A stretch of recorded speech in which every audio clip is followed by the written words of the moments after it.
Hello दोस्तों, इस video में हम सीखेंगे त्रिभुज।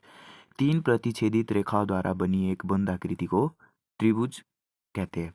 त्रिभुज हर त्रिभुज में तीन भुजाएं, तीन कोण और तीन शीर्ष होते हैं। बेसिकली त्रिभुज को दो भागों में बांटा गया है।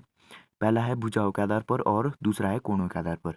भुजाओं के आधार पर त्रिभुज तीन प्रकार के होते हैं। पहला है समबाहु त्रिभुज, दूसरा है समद्विबाहु त्रिभुज, तीसरा है विषमबाहु त्रिभुज। समबाहु त्रिभुज जिसकी तीनों भुजाएं का माप बराबर हो उसे हम समबाहु त्रिभुज कहते हैं। समद्विबाहु त्रिभुज ऐसा त्रिभुज है जिसकी किन्हीं दो भुजाओं का माप जो है वो बराबर है, उसको हम समद्विबाहु त्रिभुज कहते हैं। अगला है दोस्तों विषमबाहु त्रिभुज। ऐसा त्रिभुज जिसकी कोई भी भुजा बराबर नहीं है, मतलब तीनों भुजाएं डिफरेंट है, उसको हम विषमबाहु त्रिभुज बोलते हैं।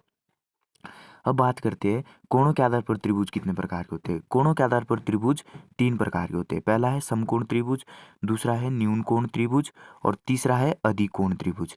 समकोण त्रिभुज ऐसा त्रिभुज है जिसमें एक कोण मतलब आपका 90 डिग्री दिया गया है और बाकी सारे कोण न्यून कोण दिए गए हैं। और न्यून कोण त्रिभुज क्या है, जिसमें सभी कोण न्यून न्यून है, यानी 90 डिग्री से कम है दिए हुए।